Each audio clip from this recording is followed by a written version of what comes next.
Hello students, welcome to Med Academy. My name is Mallika, your biology mentor. आज हम नया unit of class 11th botany का शुरू करने वाले, दैट इज़ प्लांट फिजियोलॉजी। जैसे ह्यूमन फिजियोलॉजी है उसी तरीके से प्लांट फिजियोलॉजी के भी चैप्टर्स हैं सारे, जैसे respiration, photosynthesis, transport, mineral nutrition, ये सारे पार्ट्स प्लांट फिजियोलॉजी में आते हैं। जितना ह्यूमन फिजियोलॉजी इंपॉर्टेंट है उतना ही प्लांट फिजियोलॉजी भी वेटेज कैरी करता है। तो जो पहला चैप्टर है प्लांट फिजियोलॉजी का, that is your transport of water. कैसे फ्रॉम द रूट्स, जब पूरा पानी कैसे रूट्स में जब एब्जॉर्ब हो जाता है, वो कैसे स्टेम आगे लीव्स में, हायर पार्ट्स में, जितना भी प्लांट का पार्ट है, लीव्स हैं, डेवलपिंग बड्स हैं, इन सब में एपाइकल मेरिस्टेम, लेटरल मेरिस्टेम, ये सारे पार्ट्स में रूट्स के थ्रू वाटर कैसे जा पाता है, वो चैप्टर के बारे में डिस्कशन है। ट्रांसपोर्ट ऑफ वाटर, मिनरल्स भी, आयंस भी, इन सब का भी ट्रांसपोर्ट होता है। बट मेजरली जो कंसर्न है, because water is very essential for doing all the physiological activities in the plants, मतलब जितना भी साइटोप्लाज्म पूरा प्लांट का है वो मेजरली वाटर से ही कवर्ड है। तो बहुत सारे वेज हैं जिसके थ्रू प्लांट में वाटर जो है रूट से आगे हायर पूरे स्टेम्स में, लीव्स में पहुंचता है। तो छोटे जो प्लांट्स होते हैं उनमें जनरली डिफ्यूजन के through from higher concentration to lower concentration, gases, liquids में नॉर्मली ट्रांसपोर्ट हो जाता है। जहाँ पर कंसंट्रेशन कम है पानी की और जहाँ पर ज़्यादा है तो वाटर कहाँ फ्लो करेगा, ज़्यादा से कम में फ्लो करेगा। ये जनरली इस टाइप का जो केस है, जो डिफ्यूजन है, वो शॉर्ट प्लांट्स में देखी जाती है। डिफ्यूजन लिक्विड्स में, गैसेस में, शॉर्ट प्लांट्स में होती है। अब बड़े प्लांट्स की अगर बात करें, लॉन्ग डिस्टेंस प्लांट्स में, ट्रीज़ में, क्योंकि ये डिफ्यूजन है बहुत छोटे डिस्टेंस पे, मीटर्स में, मतलब 1 मीटर 2 मीटर के डिस्टेंस पर ही इतने ही प्लांट्स में ट्रांसपोर्ट हो पाता है। लेकिन अगर ट्रीज़ की हम बात करें तो diffusion is not suffice. Diffusion या ऑस्मोसिस और भी अलग अलग टाइप के हम पढ़ेंगे कि प्लांट्स में किस तरीके का ट्रांसपोर्ट होता है। सिर्फ डिफ्यूजन ही नहीं, बहुत सारे वेज होते हैं। लेकिन जितने भी ये लॉन्ग ट्रीज़ हैं उनमें डिफ्यूजन का अलग वे है और कैसे हो पाता है, with the help of xylem and phloem. These are the true tracheary elements that you have studied. Xylem क्या करता है, वाटर ट्रांसपोर्ट करवाता है from roots to higher part, और फ्लोएम क्या करता है, आयंस, मिनरल्स को लीव से रूट्स में, रूट से लीफ में, ये दो काम है जो पढ़ रखे हैं, जाइलम और फ्लोएम। तो ये मेन जो फंक्शन है जाइलम और फ्लोएम का, ये लॉन्ग ट्रीज में ज़्यादा काम आता है।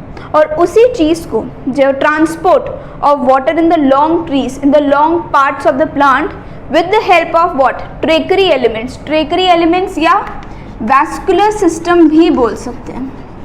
ट्रेकरी एलिमेंट्स, और क्या बोल सकते हैं इसको, वैस्कुलर सिस्टम। जैसे ये एनाटॉमी के चैप्टर में बहुत अच्छे से डिफाइंड वे में बता रखा है कि वैस्कुलर सिस्टम में जाइलम और फ्लोएम किस तरीके से पूरे प्रेजेंट होते हैं, क्या काम करते हैं, सीफ ट्यूब, कंपेनियन सेल्स, ये सारी चीज़ें हैं। तो इन चीज़ों की वजह से, और वैस्कुलर सिस्टम में क्या आएंगे, जाइलम एंड फ्लोएम, इन्हीं को क्या बोलते हैं, ट्रेकरी एलिमेंट्स।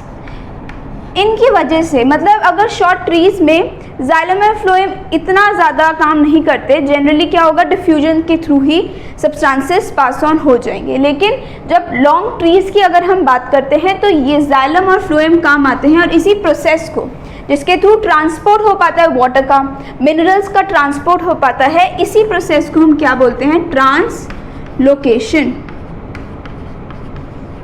ट्रांसलोकेशन मतलब एक जगह से दूसरी जगह पर पानी का ट्रांसपोर्ट या वाटर का ट्रांसपोर्ट करवाना, that process is called as translocation with the help of what, with the help of xylem and phloem. ठीक है, अब बात करते हैं कि ये जैसे थोड़ा सा रिवाइज करने के लिए कि जाइलम का फंक्शन क्या हो गया, दैट वी डिस्कस्ड। फ्लोएम का फंक्शन क्या हो गया, दैट ऑल्सो वी डिस्कस्ड। अब डायरेक्शन की बात करते हैं। जाइलम क्या किस डायरेक्शन में फ्लो करेगा, from roots to stem, right. और फ्लोएम क्या होता है, रूट से स्टेम में भी जा सकता है, स्टेम से रूट्स में भी जा सकता है, मतलब दोनों वेज के थ्रू, सोर्स टू सिंक, की हम आगे डिस्कस करेंगे कि क्या कैसे फ्लोएम जो है वो ट्रांसपोर्ट करवाता है। तो जो जाइलम का जो डायरेक्शन है दैट इज यूनी डायरेक्शनल, मतलब सिर्फ एक ही डायरेक्शन में जाइलम क्या करेगा, वाटर को ट्रांसपोर्ट करवाएगा। यूनि का मतलब ही क्या हुआ, एक ही वे के through from roots to stem, एक ही वे के थ्रू जाइलम क्या कर पाएगा, ट्रांसपोर्ट ऑफ वाटर करवा सकता है। और phloem, the phloem direction is by directional, मतलब दोनों डायरेक्शंस में सोर्स टू सिंक का रिलेशनशिप ये हम आगे पढ़ने वाले हैं। बस ध्यान रखना है बाय मीन्स टू, तो फ्रॉम सोर्स टू सिंक, जहाँ पर भी कंसंट्रेशन जिस मटेरियल की ज़्यादा है वहाँ से जहाँ पर कम है वहाँ पर पहुँचाने की कोशिश करेगा फ्लोएम। और फ्लोएम में बेसिकली जो हेल्प करते हैं ट्रांसपोर्ट में वो क्या होता है, कंपेनियन सेल्स, सीफ ट्यूब्स, ये सब काम करते हैं। तो ठीक है, ये दो चीज़ें पहले भी पढ़ी हैं जस्ट फॉर रिविजन कि किस तरीके का डायरेक्शन होता है in the xylem, unidirectional, और किस तरीके का डायरेक्शन होता है in the phloem, that is your bidirectional. अभी जैसे मैंने पहले बात करी कि शॉर्ट प्लांट्स में डिफ्यूजन होती है, सिर्फ डिफ्यूजन ही नहीं, बहुत अलग अलग तरीक़ों का ट्रांसपोर्ट भी होता है शॉर्ट प्लांट्स में, जनरली शॉर्ट प्लांट्स में देखा जाता है। और हायर प्लांट्स में फिर हम बात करेंगे ट्रांसपिरेशन की, कैसे ट्रांसपोर्ट हो पाता है, रूट प्रेशर की, ये सारी चीज़ें लॉन्ग डिस्टेंस ट्रांसपोर्ट हैं। अभी हम जो बात करेंगे वो जनरली शॉर्ट डिस्टेंस में कि कैसे प्लांट्स में वाटर ट्रांसपोर्ट हो पाता है। तो एक तो वह है जैसे मैंने बोला that is your diffusion, right. एक तो क्या हुआ था, डिफ्यूजन, जिसमें क्या हो रहा था, हायर कंसंट्रेशन से सब्सटेंसेस कहाँ मूव करते हैं, लोअर कंसंट्रेशन में। जैसे एक पानी का टैंक है, उसमें वाटर क्या है, उसकी कंसंट्रेशन पानी की क्या है, ज़्यादा है। अब टैंक से पानी नीचे फ्लो करेगा और कहाँ पर, जहाँ पर एक खाली टैंक है, तो हायर कंसंट्रेशन कहाँ पर थी, ऊपर थी, और नीचे आ रहा है टू लोअर कंसंट्रेशन। तो इसमें क्या हो रहा है, डायरेक्टली फ्लो हो रहा है from higher concentration to lower, इसमें कोई एनर्जी की ज़रूरत नहीं है, डायरेक्टली जस्ट फ्लो कर रहा है। सिंपल नॉर्मली पैसिव प्रोसेस है ये, जिसमें क्या हो, कोई भी एनर्जी का एक्सपेंडिचर या एटीपी का एक्सपेंडिचर ना हो। तो diffusion is your passive transport, that is the transport of water from higher concentration to lower concentration. ठीक है, ये और ये जनरली होता कहाँ पर है, गैसेस में बहुत जल्दी डिफ्यूजन होती है, क्योंकि जो मॉलिक्यूल्स का स्पेस है गैसेस में that will be more as compare to liquids. Gases में, लिक्विड में, सॉलिड में इतनी देखने को नहीं मिलती। अगर सॉलिड में डिफ्यूजन होगी from higher concentration to lower, उसका एक अलग टर्म है, सॉलिड में किस तरीके की डिफ्यूजन होगी वो, लेकिन अभी हम इसमें नहीं पढ़ेंगे। अभी हम जिस गैसेस और लिक्विड की बात कर रहे हैं, solid, that we will discuss later on. तो गैसेस में डिफ्यूजन हुई, लिक्विड्स में भी। अब डिफ्यूजन के फैक्टर्स भी किस किस बेसिस पर, अगर सपोज कंसंट्रेशन जो है अगर कम है या ज़्यादा है, अगर नहीं होती तो क्या डिफ्यूजन हो पाती, अगर दोनों की कंसंट्रेशन सेम है। और ये जो डिफ्यूजन है ये तब तक होगी जब तक इक्विलिब्रियम इस्टेब्लिश ना हो जाए, मतलब दोनों साइड्स पर, दोनों एरियाज़ में क्या हो, इक्वल कंसंट्रेशन अगर जब तक ना हो तब तक क्या होगा, ये डिफ्यूजन का पूरा प्रोसेस चलता रहेगा।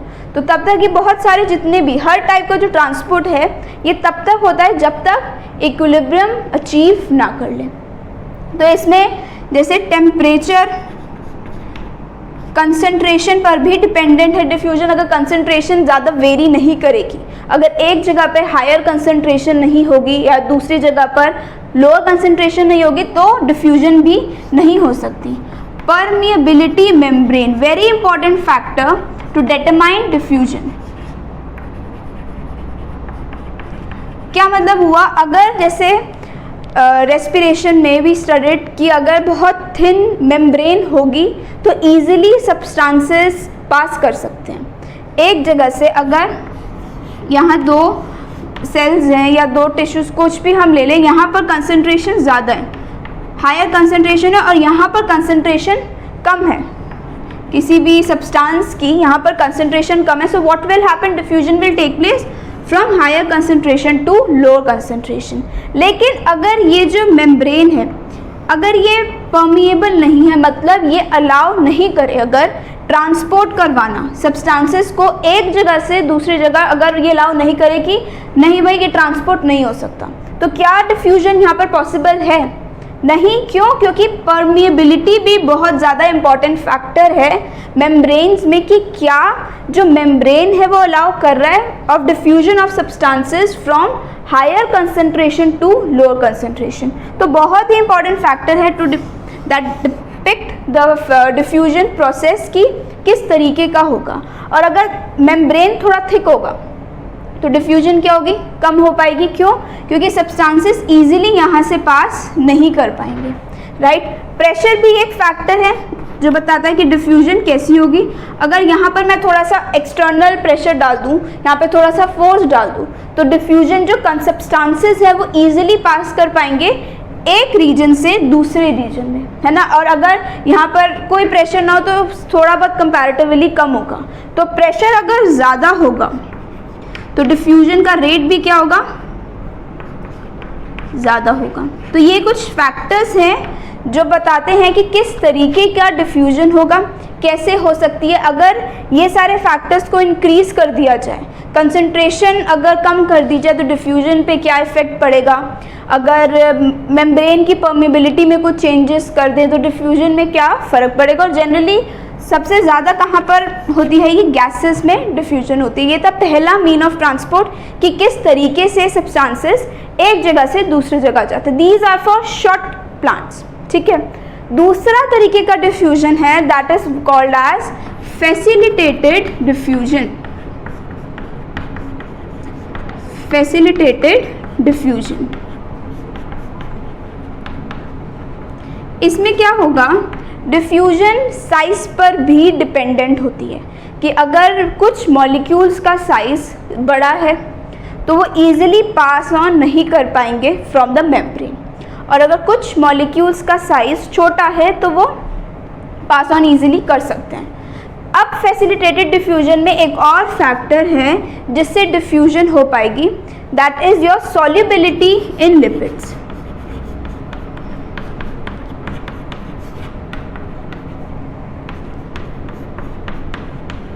ये बहुत इंपॉर्टेंट फैक्टर है जो फैसिलिटेटेड डिफ्यूजन में होगा, नॉर्मल डिफ्यूजन में नहीं होगा।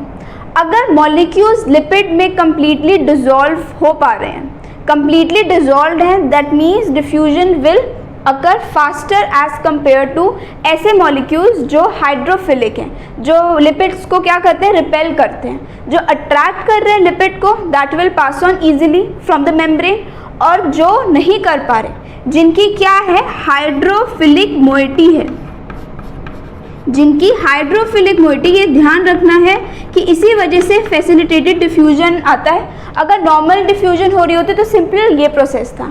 ये वाला प्रोसेस भी, फैसिलिटेटेड डिफ्यूजन भी क्या है? पैसिव है। पैसिव मतलब क्या हुआ? दो टाइप की ट्रांसपोर्ट्स होते हैं, एक होती है पैसिव ट्रांसपोर्ट और एक होती है एक्टिव ट्रांसपोर्ट। पैसिव ट्रांसपोर्ट में किसी भी चीज़ की एनर्जी नहीं चाहिए होती। एनर्जी तब चाहिए, जैसे पंप है, एनर्जी तब चाहिए होगी जब लोअर कंसंट्रेशन से हायर कंसंट्रेशन में सब्सटेंसेस पास ऑन करवाने हो, लेकिन इसमें तो ज़रूरत ही नहीं है। इसमें जनरली हायर कंसंट्रेशन से लोअर कंसंट्रेशन में सारे सब्सटेंस पास ऑन हो रहे हैं। तो ये भी जो प्रोसेस है that is passive, that is no expenditure of energy. और एनर्जी जनरली किस में होती है? एटीपी में। इसमें भी एटीपी नहीं चाहिए क्योंकि हायर कॉन्सेंट्रेशन जनरली फ्लो कर पाएंगे अपने आप, कोई एक्सटर्नल प्रेशर या एक्सटर्नल फोर्स की ज़रूरत नहीं है। अब बात करते हैं इस पर सॉल्युबिलिटी इन लिपिड्स। जो अगर हाइड्रोफिलिक मोइटी होगी उनको दिक्कत होगी एक मेम्ब्रेन से दूसरे मेम्ब्रेन में जाने के लिए, तो इनके लिए कुछ स्पेशल प्रोटीन्स होते हैं,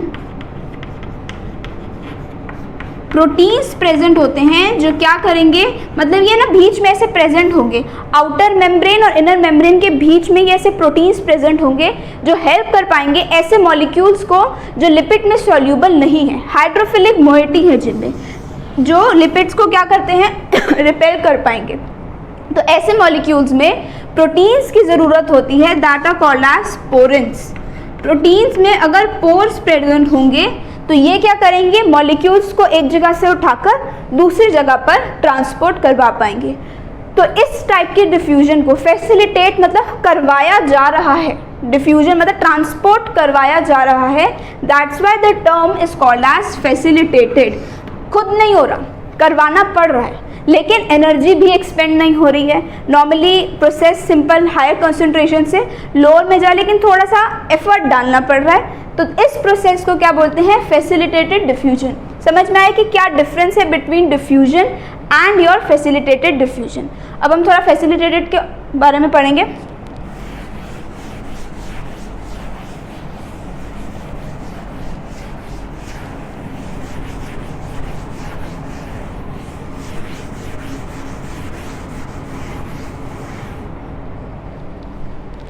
इसमें क्या होगा, यहाँ पर कुछ प्रोटीन्स प्रेजेंट है विथ पोर्स इन देम। यहाँ पर कुछ, जैसे ये आउटर मेम्ब्रेन हो गया and this is your inner membrane, ठीक है।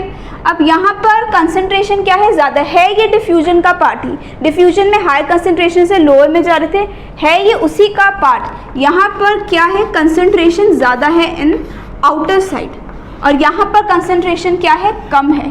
These are your porins, these are your special proteins, एक तरीके के प्रोटीन्स ही हैं जिनमें क्या है? पोर्स प्रेजेंट हैं।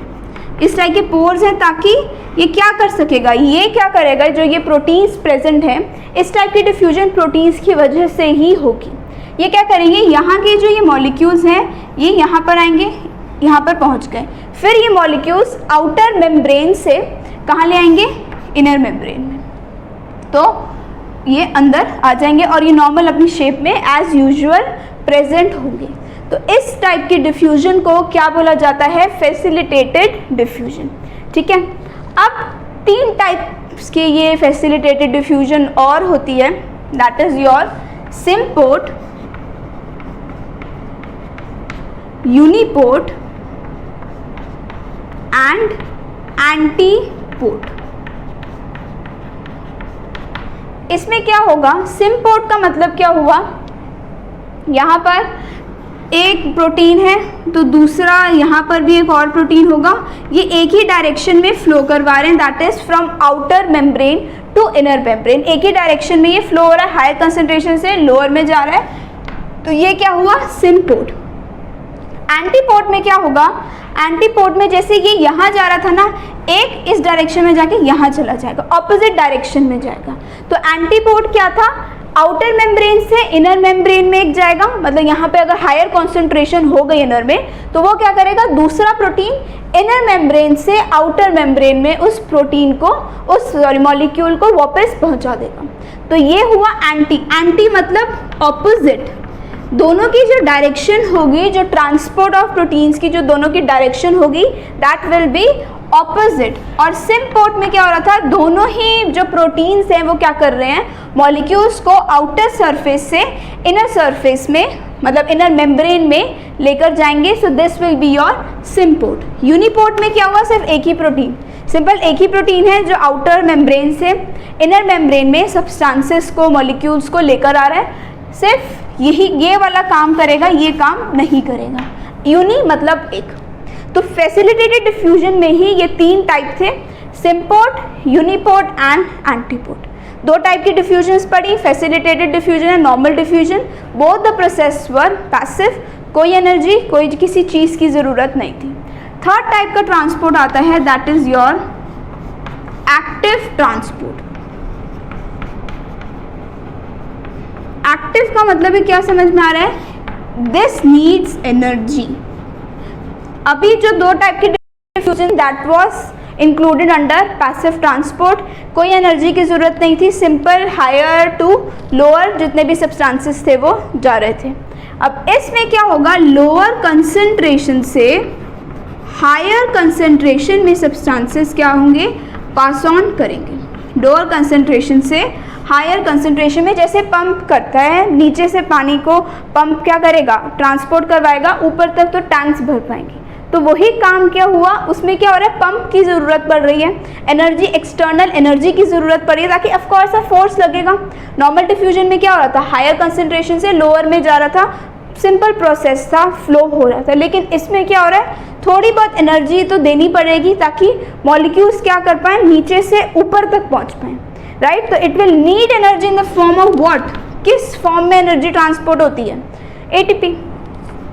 तो एटीपी में क्या होगा, इस टाइप की जो एनर्जी है वो ट्रांसपोर्ट हो पाएगी from low concentration to high concentration and it will need pump की ज़रूरत पड़ेगी ताकि एक्सटर्नली थोड़ा फोर्स लग के जो प्रेशर है वो ट्रांसपोर्ट ऊपर हो पाएगा। तो these are the means of transport कि कैसे वाटर को हम ट्रांसपोर्ट करवा सकते हैं। अब जो नेक्स्ट है that is your plant water relationship, plant और वाटर का आपस में, क्योंकि वाटर जनरली वाटरमेलन में जैसे एक तरीके में 92% ऑफ वाटर है और सारी जितनी भी एक्टिविटीज़ हैं, जितना भी प्लांट का फंक्शनिंग है, क्योंकि प्लांट्स में सर्कुलेटरी सिस्टम तो है नहीं जो पूरा ब्लड जैसे हमारी बॉडी में ट्रांसपोर्ट होता है तो फंक्शन होगा, उनका खुद का एक ऐसा सिस्टम है ताकि प्लांट्स मेंटेन कर पाते हैं अपने आप को।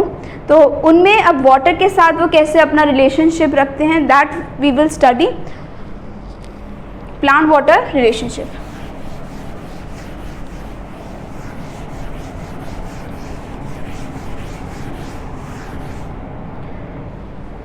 प्लांट में जैसे वुडी ट्रीज़ हैं, अब वो देख के पता चल जाएगा वुडी ट्रीज़ हैं, और कुछ जैसे सॉफ्ट प्लांट्स हैं उनको देख के पता चल जाएगा कि वुडी ट्रीज़ में प्लांट का जो वॉल्यूम है, सॉरी वाटर का जो वॉल्यूम है जो वुडी ट्रीज़ में है वो कम होगा as compare to your soft plants.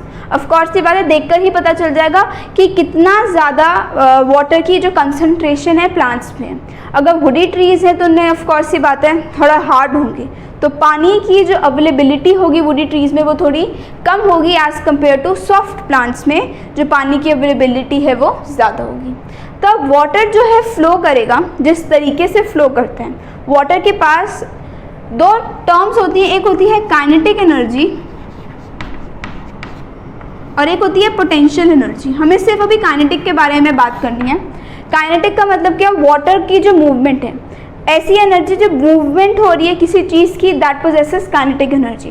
Car चल रही है, कोई भी हम चल रहे हैं तो हमारी क्या एनर्जी, काइनेटिक है, मूवमेंट हो रही है। जब उस टाइम पे जो एनर्जी चाहिए तो वो क्या होगी, जो मूवमेंट हो रही है। जैसे वाटर नॉर्मली एक जगह से बहुत हाई फ्लो में मूव कर रहा है दूसरी जगह पर, तो वाटर की क्या हो रही है, मूवमेंट हो रही है ना। तो water has what, kinetic energy, movement हो पा रही है वाटर की। और उसी काइनेटिक एनर्जी को, वाटर में काइनेटिक एनर्जी होगी, वाटर की मूवमेंट हो पाएगी एक जगह से दूसरी जगह पर। प्योर वाटर इजीली बहुत फास्ट एक जगह से दूसरी जगह ट्रांसपोर्ट हो सकता है। तो वाटर की क्या है, काइनेटिक एनर्जी है। तो उसी काइनेटिक एनर्जी को हम क्या बोलते हैं, वाटर पोटेंशियल। कि इजीली, पोटेंशियल का मतलब क्या हुआ कि कितना पोटेंशियल है हम में काम करने का। तो वाटर पोटेंशियल भी हो, कितनी इजीली वाटर एक जगह से दूसरी जगह पर ट्रांसपोर्ट हो पा रहे हैं। प्योर वाटर में क्या होता है, वाटर पोटेंशियल बहुत ज़्यादा होता है। कि वो क्यों, क्योंकि प्योर वाटर बहुत इजीली एक जगह से बहुत फास्ट फ्लो कर पाता है एक जगह से दूसरी जगह पे। कितना उसमें पोटेंशियल है फ्लो होने का। तो pure water has high potential, water potential, high kinetic energy, एक जगह से दूसरी जगह पर मूव कर सकता है। तो that is your water potential. अब वाटर पोटेंशियल दो ऐसे फैक्टर्स हैं जिस पर डिपेंडेंट होता है। एक होता है हमारा सॉल्यूट पोटेंशियल,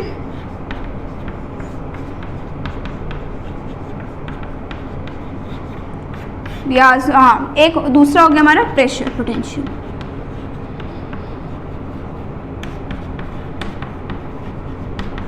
ठीक है।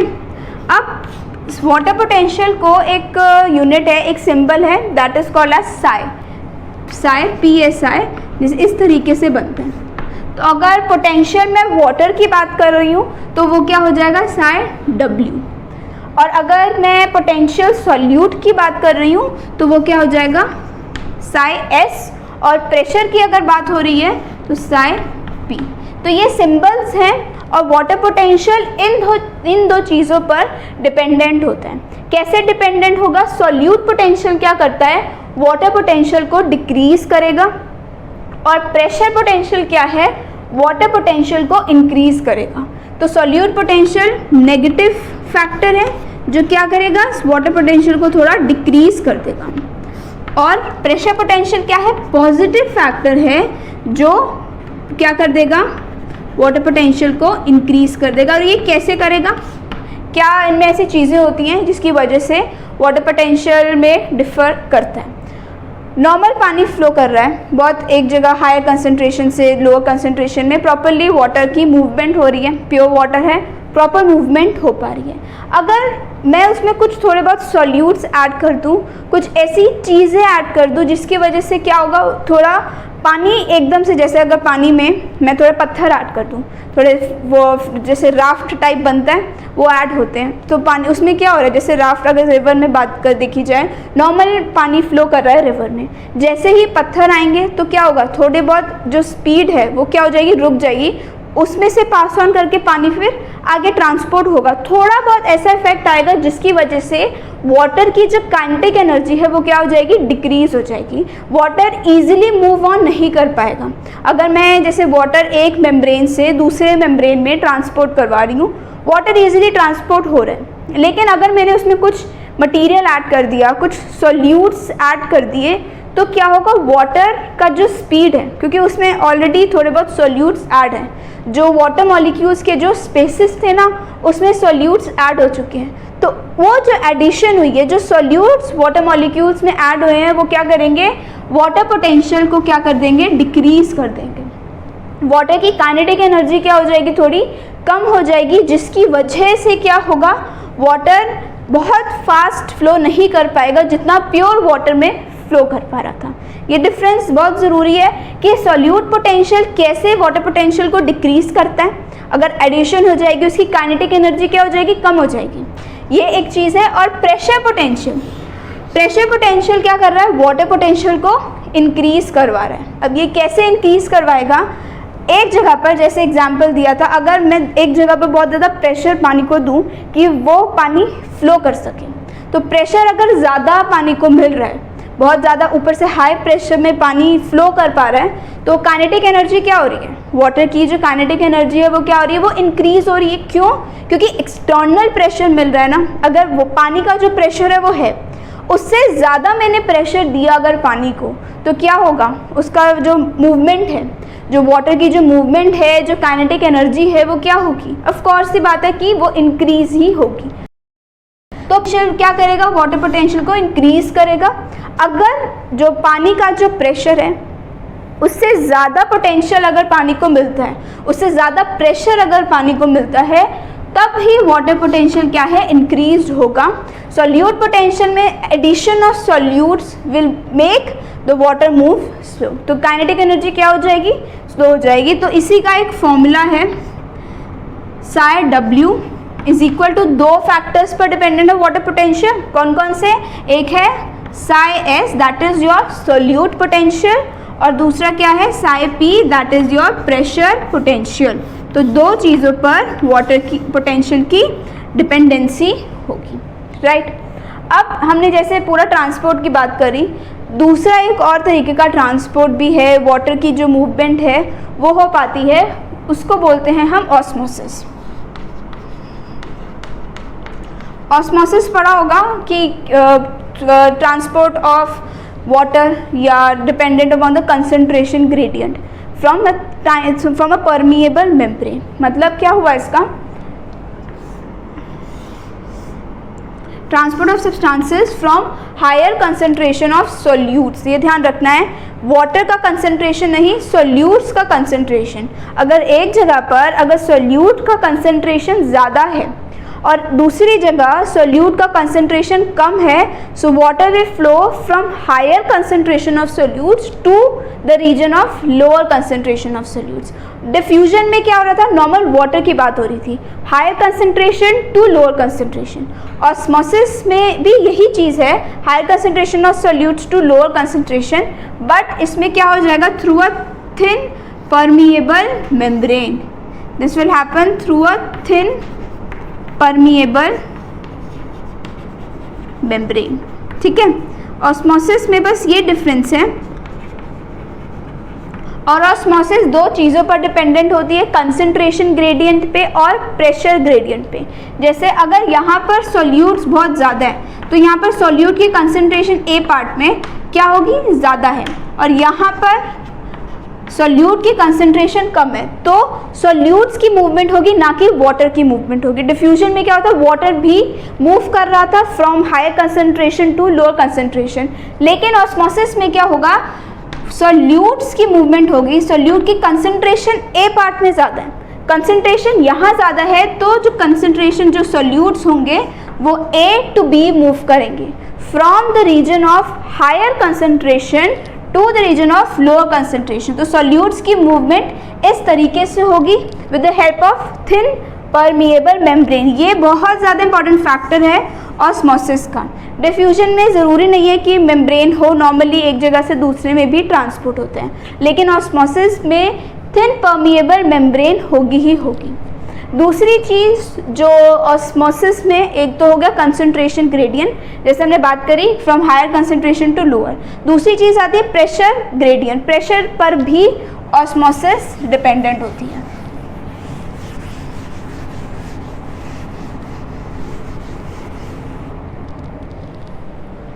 प्रेशर ग्रेडियंट पर कैसे होगी, एक तो कंसंट्रेशन ग्रेडियंट, दूसरा है प्रेशर ग्रेडियंट। अब इसमें जैसे this is a funnel, beaker में ये फनल प्लेस्ड है, यहाँ पर सुक्रोज की कंसंट्रेशन, मतलब ये सॉल्यूट्स की कंसंट्रेशन ज़्यादा है और यहाँ पर वाटर है, ये पूरा वाटर है। अब यहाँ पर सॉल्यूट्स कम है, ये पूरा जो है ये सुक्रोज है। सुक्रोज ये जो दिख रहा है ना, ये जितने भी सॉल्यूट्स हैं ये सुक्रोज के सॉल्यूट्स हैं। Sucrose is a form of glucose, right, और ये सारा वाटर है, राइट। अब देखो क्या होगा, अगर नॉर्मली हम इस पर कोई प्रेशर नहीं देंगे या कुछ भी हम नहीं करेंगे तो इसमें क्या होगा, जो सुक्रोज है, जो यहाँ के जो सॉल्यूट्स हैं या यहाँ पर जो कम है सॉल्यूट्स, तो ये क्या करेंगे, ये सॉल्यूट्स यहाँ पर प्रेजेंट है, वाटर में भी ये सब प्रेजेंट होगा, तो ये क्या करेंगे, यहाँ के जितने भी सुक्रोज के सॉल्यूट्स हैं वो वाटर में पास ऑन करने की कोशिश करेंगे, राइट। तो यहाँ पर ये पास ऑन करने की कोशिश करेंगे और यहाँ पर फिर क्या हो जाएगा, ज़्यादा अमाउंट में प्रेजेंट होगा। लेकिन अगर हमने इसमें प्रेशर अप्लाई कर दिया तो व्हाट विल हैपन, जल्दी जो पास ऑन है वो नहीं हो पाएगा। तो प्रेशर ग्रेडियंट की वजह से ऑस्मोसिस में क्या होगा, अगर यहाँ पर हमने ज़्यादा प्रेशर डाल दिया, ऊपर अगर ज़्यादा प्रेशर अप्लाई करा तो फ्लो जो है इजीली वो नहीं हो पाएगा। तो ऑस्मोटिक प्रेशर ज़्यादा होना चाहिए as compare to osmotic potential. ये तो हो गया ऑस्मोसिस के बारे में। दूसरी एक और चीज़ होती है दैट इज प्लाज्मोलाइसिस। प्लाज्मोलाइसिस में क्या होता है, अब ऑस्मोसिस नॉर्मली वाटर की मूवमेंट थी, कंसंट्रेशन की मूवमेंट थी।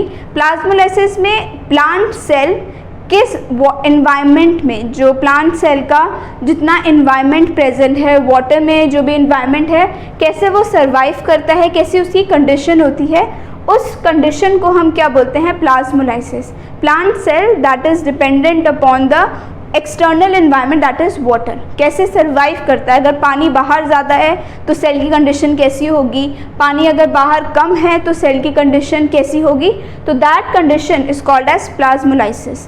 अगर नॉर्मली 3 टाइप होते हैं, isotonic condition, hypertonic condition and hypotonic condition.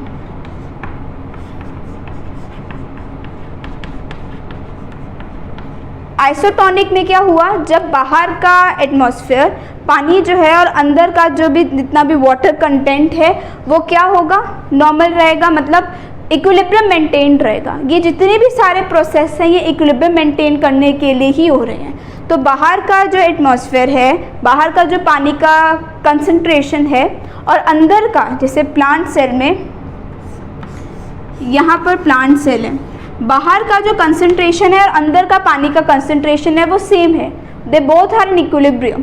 तो उस कंडीशन को क्या बोलेंगे, आइसोटोनिक कंडीशन। आइसो मतलब सेम, बाहर का एनवायरनमेंट और सेल के अंदर का एनवायरनमेंट बोथ आर सेम, तो this condition is called as your isotonic condition. Hypotonic में क्या होता है, बाहर का कंडीशन, एक्सटर्नल जो भी इन्वायरमेंट है वो थोड़ा सा कंसंट्रेटेड हो और अंदर का एनवायरनमेंट क्या हो, वाटर कंडीशन में प्रेजेंट हो। तो हाइपर का मतलब ही क्या हुआ, ज़्यादा ना, हाइपर मीन्स ज़्यादा और हाइपो मतलब कम, किसी भी चीज़ का कम या ज़्यादा होना उसको हम किस तरीके से रिप्रेजेंट करते हैं, हाइपरटोनिक एंड हाइपोटोनिक। तो हाइपर में क्या हो रहा है, अगर बाहर का एटमॉस्फेयर, एक्सटर्नल एटमॉस्फेयर क्या हो, कंसंट्रेटेड हो, एक्सटर्नल क्या हो, कंसंट्रेटेड हो, और इंटरनल प्लांट सेल में पानी हो, वाटर हो, ज़्यादा डाइल्यूटेड हो। अगर बाहर ज़्यादा, अंदर ज़्यादा क्या हो, डाइल्यूटेड हो, और बाहर क्या हो, थोड़ा सा कम कंसंट्रेशन हो, मतलब पानी की जो कंसंट्रेशन है वो कम हो। हाइपोटोनिक में क्या हुआ, हाइपो मतलब कम, कम कहाँ पर कम, इंटरनल जो प्लांट सेल है उसके अंदर पानी कम होगा। सेल से अगर ध्यान रखोगे ना तो याद रहेगा, इसमें क्या होगा, external environment will be diluted. External environment कैसा है, डाइल्यूटेड है, और इंटरनल एनवायरनमेंट कैसा है, कंसंट्रेटेड। तो इसमें क्या हो रहा है, बस इससे ध्यान रखो कि प्लांट सेल का इंटरनल एनवायरनमेंट कैसा है, उससे ध्यान रखना। हाइपर में क्या हो रहा है, ज़्यादा है, कहाँ पर पानी ज़्यादा है, अंदर ज़्यादा है, प्लांट सेल के अंदर पानी ज़्यादा है, तो कंडीशन कैसी हुई, हाइपरटोनिक। हाइपर ज़्यादा पानी, अंदर प्लांट सेल के अंदर अगर पानी ज़्यादा हुआ। हाइपोटोनिक में क्या हो रहा था, हाइपो मतलब कम, हाइपो कम, तो कहाँ पर कम है, प्लांट में अंदर कम है, तो हाइपोटोनिक इज इंटरनल जो एनवायरनमेंट है प्लांट सेल का उसमें पानी कम होगा, तो उस कंडीशन को क्या बोलेंगे, हाइपोटोनिक। मतलब बेसिकली देख रहे हो प्लांट सेल और वाटर का जो एनवायरनमेंट है, किस एनवायरनमेंट में प्लांट रह रहा है, उस कंडीशंस को क्या बोलते हैं, प्लाज्मोलाइसिस। अब क्या क्या चीज़ें होंगी अगर प्लांट सेल हाइपोटोनिक कंडीशन में है, प्लांट सेल अगर आइसोटोनिक कंडीशन में है, या प्लांट सेल हाइपोटोनिक कंडीशन में है, तो क्या फैक्टर्स इफेक्ट करेंगे।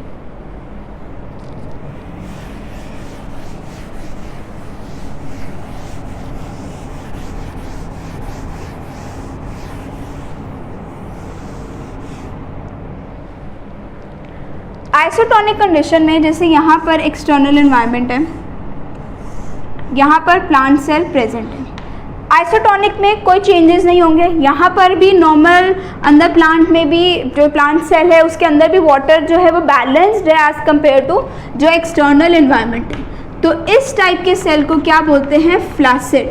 मतलब सेल में कोई चेंजेस नहीं आ रहे हैं, सेल का जो एनवायरनमेंट है वो मेंटेन्ड है बाहर के एनवायरनमेंट से, तो उस कंडीशन को what we call it as, we call it as flaccid cell. क्या बोलेंगे उस सेल को, फ्लैसिड सेल।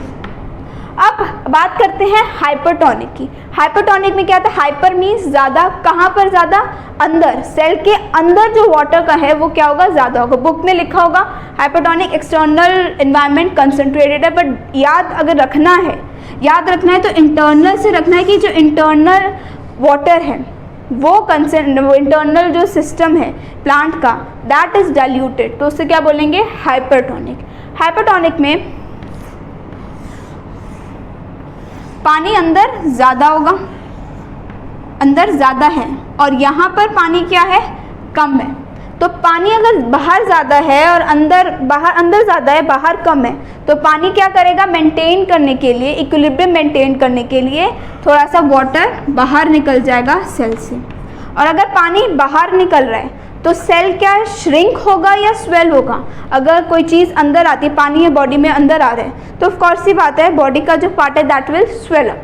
लेकिन इसमें क्या हो रहा है, पानी बाहर निकल रहा है, तो इस कंडीशन में अगर पानी बाहर निकल रहा है इन हाइपरटोनिक कंडीशन, इंटरनल जो प्लांट का जो इन्वायरमेंट है दैट इज योर डाइल्यूटेड। अगर बाहर निकल रहा है तो उस कंडीशन को वी कॉल इट एज, पानी सेल जो होगा वो श्रिंक हो जाएगा, पानी बाहर आएगा मेंटेन करने के लिए। बेसिकली जो रीज़न है वो इक्विलिब्रियम मेंटेन करने के लिए ही है कि पानी में जितना भी सेल है और एनवायरनमेंट है वो आपस में रिलेशनशिप बना के रखें। प्लांट वाटर रिलेशनशिप का मतलब ही हुआ कि प्लांट सेल और वाटर आपस में कैसे अपना रिलेशनशिप बना के रख रहे हैं। दूसरी बात करते हैं हम third condition, that is your hypotonic condition. Hypotonic में क्या होगा, जो ये plants, hypo means internal environment will be concentrated, plant में जो द सेल है पानी कम होगा और बाहर क्या होगा, पानी ज़्यादा होगा।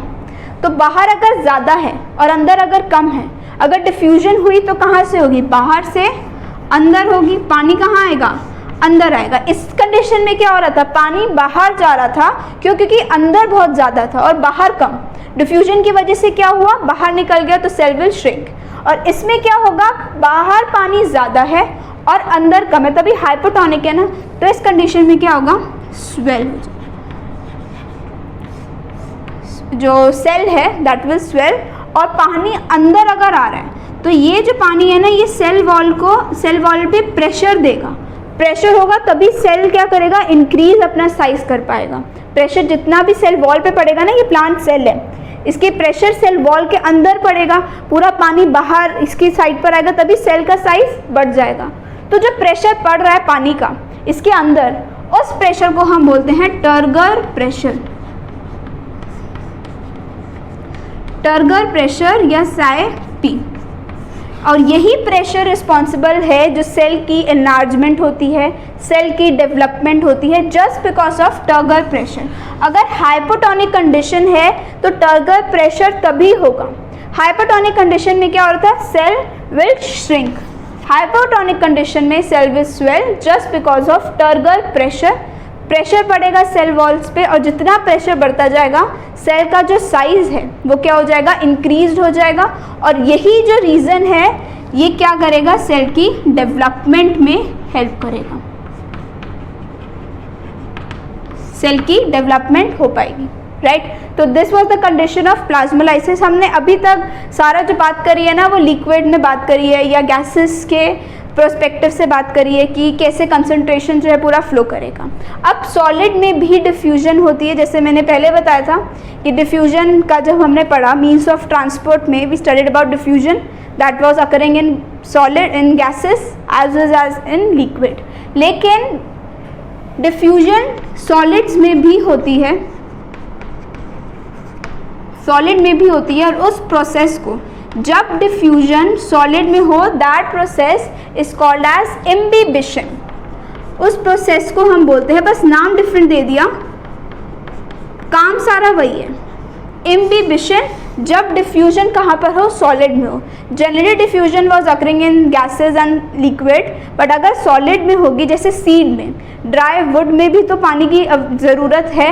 और इनमें क्या होगा, डिफ्यूजन जल्दी होगी क्योंकि खुद ये वाटर डिप्राइव्ड है, इनके पास खुद के पास पानी नहीं है। अगर बाहर से कोई एक्सटर्नल सोर्स के थ्रू अगर वाटर का कंसंट्रेशन ज़्यादा है तो वो क्या करेगा, वाटर इजीली सीड में पास ऑन कर पाएगा। और यही रीज़न है, just because of imbibition seed की डेवलपमेंट पॉसिबल हो पाती है। अगर पानी ही नहीं मिलेगा सीड को तो पानी भी तो चाहिए। तो यही, अगर बाहर कंसंट्रेशन ज़्यादा है, सीड के बाहर का एनवायरनमेंट की कंसंट्रेशन ज़्यादा है पानी की और अंदर कम है, तो water will transport from outer environment to inner environment. और इसी प्रोसेस को, इसी डिफ्यूजन हो रही है सॉलिड में, that process is called as imbibition. Dry woods में भी ये होता है ग्रोथ के लिए, ये सारी चीज़ों के लिए इम्बिबिशन का जो प्रोसेस है ये ज़रूरी है, बहुत ज़्यादा ज़रूरी है। तो अभी हमने कितना डिस्कस किया शॉर्ट पार्ट्स में ही कि वाटर कैसे ट्रांसपोर्ट पूरा हो पाता है। नेक्स्ट वीडियो हम पूरा डिस्कस करेंगे कि अब लॉन्ग डिस्टेंस प्लांट्स में कैसे ट्रांसपोर्ट पॉसिबल है, किस तरीके से ट्रांसपोर्ट पॉसिबल हो पाता है, right. So this was all about it, part 1, transport of water in short plants. कोई भी डाउट है, कोई भी चीज़ अगर नहीं समझ में आई then please write in the comment section below. और अगर वीडियो अच्छी लगी हो, समझ आया हो, then please hit the like button. साथ के साथ आप मुझे टेलीग्राम पर भी फॉलो कर सकते हैं, जिसमें इस चैप्टर के handwritten notes we are gonna provide. और अगर कोई नीट से रिलेटेड कोई भी क्वेरी है, you can ask me on Instagram. और इंस्टाग्राम और टेलीग्राम का जो लिंक है that is given in the description box below. So please like, subscribe and share the channel made academy. Thank you very much.